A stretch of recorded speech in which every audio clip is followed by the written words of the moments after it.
Nabi Ibrahim bertugas untuk meninggikan kembali bangunan Ka'bah yang atasnya hancur di periode dakwah Nabi Nuh alaihissalam saat ada banjir. Ya, jadi dari Nabi Ibrahim ke Nabi Nuh itu kurang lebih 5-7 generasi. Ibrahim alaihissalam bin Azar atau bin Nahur bin Abir bin Kinan bin Al-Fahsyad bin Sam bin Nuh alaihissalam. 7 generasi. Di era Nabi Nuh alaihissalam terjadi banjir besar, ya kan? Kemudian atasnya tersapu, bagian atas Ka'bah. Tinggal pondasinya saja. Nah, dalam bahasa Arab itu, pondasi kalau satu nih, ada pilar ke bawah satu, itu disebut qaidah namanya. Kalau banyak, ya ini 4 nih, 1, 2, 3, 4 tiang dalam. Ada ke atas ya kan? Ya, cakar harimau tuh. Ayam kan kecil ya, cakar ayam. Bawah misalnya ya. Kalau 4 ini jamak, maka dijamakkan qaidah jadi qawaid namanya. Jelas? Kalau jadi tempat ada atap dan sebagainya, lengkap jadi bait namanya. Batunya hajar, ruangannya hujrah, sekatnya hijar, kalau lengkap semua jadi bait namanya. Karena itu ini disebut Baitullah lengkap. Ka'bah itu lengkap asalnya.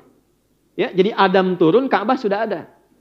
Ali Imran ya, di ayat ke 96 sampai 97, inna awwala baitin wudi'a lin-nasi alladzi bi Bakkah mubarakah. Rumah pertama yang Allah bangunkan, Allah perintahkan malaikat bangunkan satu tempat untuk pusat ibadah, kiblatnya, yaitu Ka'bah.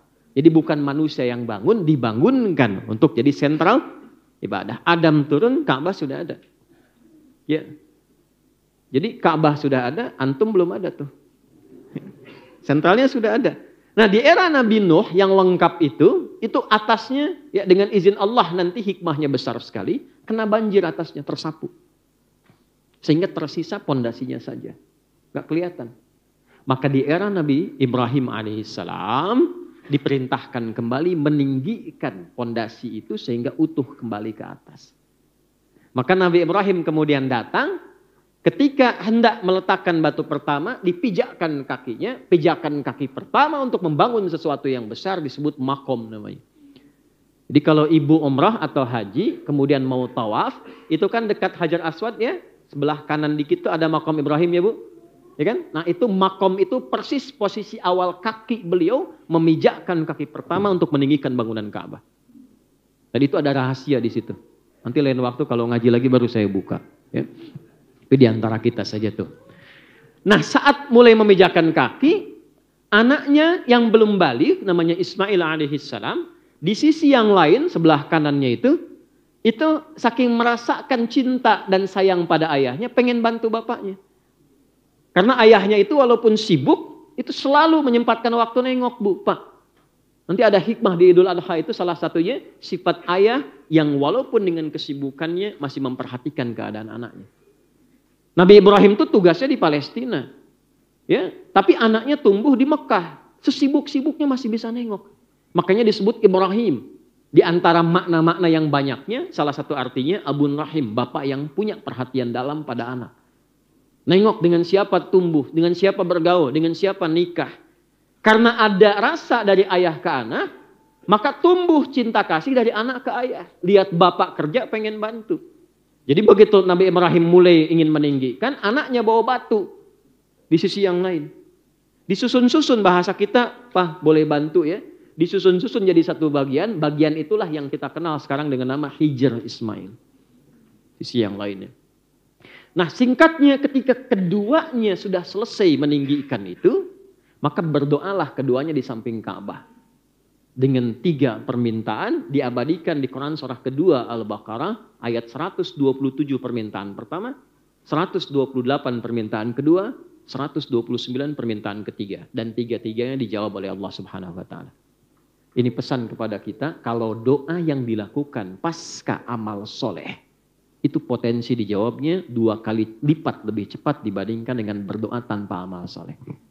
Jadi kalau sudah beramal doa, habis sholat doa, habis baca Al-Quran doa. Jangan cuma sekedar dengan sedekah, alhamdulillah, nggak apa-apa. Tapi sayang hilang peluang doa. Ya. Karena malaikat tuh masih mengikuti. Orang yang beramal soleh, malaikat tuh ada tugas-tugas untuk mendampingi. Dan kalau dia berdoa, diaminkan. Kayak sekarang, ini kan amal soleh. Hadisnya sahih di Ibnu Majah. Dari Abu Darda radhiyallahu ta'ala anhu. Man salaka tariqan yaltamisu fihi ilma sahhalallahu lahu tariqan ilal jannah. Wa innal malaikata la tadau ajnihataha ridan li talibil ilmi. Wa inna talibal ilmi yastaghfiru lahu man fis samawati wa man fil ardi hatta al-hitan allati fil bihar. Jika ada siapapun melangkahkan kakinya dengan niat tulus untuk belajar, walaupun satu ayat, satu hadis, setiap derap langkahnya dari tempat dia menetap sampai ke tempat belajar, itu diperintahkan oleh Allah kepada malaikat, catat setiap langkahnya dan balas itu untuk meringankan langkahnya saat hisab ke surganya. Ya, belum selesai hadisnya, jangan amin dulu. Ya. Kemudian yang kedua apa? Allah perintahkan pada malaikat, bentangkan sayapmu, berikan ridho kepadanya. Nah, bentangan sayap malaikat ini punya 3 arti.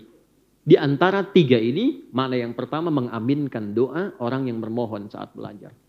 Jadi ketika Anda berangkat, isi dengan istighfar. Ya, kan pernah dengar kisah viral kan? Seorang pembunuh 99 sampai dengan 100, itu kan Allah terima taubatnya saat berangkat ke majelis ilmu. Dan belum nyampe. Di tengah jalan meninggal. Belum nyampe ke majelis ilmu, Pak, Bu. Di tengah jalan meninggal. Itu nanti yang menginspirasi ke depannya, ya, kisah ini yang diteruskan nanti ke era Nabi dengan turunnya Quran surah keempat An-Nisa di ayat yang ke-100 itu. Paling kiri sebelah bawah di mushaf tuh. Wa may yuhajir fi sabilillah yajid fil ardi muragaman katsiran wa sa'ah. Wa may yakhruj min baitihi muhajiran ila Allah wa rasuli thumma yudrikul maut faqad waqa'a ajruhu 'ala Allah. Siapa yang ingin merubah hidupnya jadi lebih baik, lantas dia ingin mendekati Allah dan Rasulnya, datang ke majelis ilmu. Kalau dia datang dan masih hidup betul-betul niatnya merubah, Allah akan limpahkan ketenangan dalam hidupnya. Jadi ibu kalau mau ngaji ke sini, yang Allah berikan bukan kupon dulu, Bu. Panitia kalau kupon tuh. Ya. Yang Allah kasih ketenangan, tenang dulu. Jadi abis ngaji itu kita tenang. Karena tahu siapa kita, tahu tentang hidup kita, tahu persiapan pulang, tenang. Nah, dengan ketenangan itu dibimbing oleh Allah sesuai profesinya untuk sukses, baru dilimpahkan dunia. Jadi jangan berharap kalau ngaji itu dapat dunia dulu. Dunia itu kecil. Kenal Allah dulu. Kenal Allah dulu. Kalau ada orang berangkat dengan niat itu, belum sampai ke majelis ilmu, wafat di tengah jalan. Allah perintahkan malaikat, catat pahalanya yang menggugurkan dosa-dosanya. Kalau istighfar di jalannya. Kalau cuma foto-foto, bikin status, nggak dapet itu. Ya. Nah, balik ke ayat tadi ya, kita kembalikan. Nah, karena itu, kembalikan ke Hijr tadi, ya, kembalikan ke Hijr tadi, 3 doa semua dikabulkan. Setelah beramal soleh, isi dengan doa. Isi dengan doa.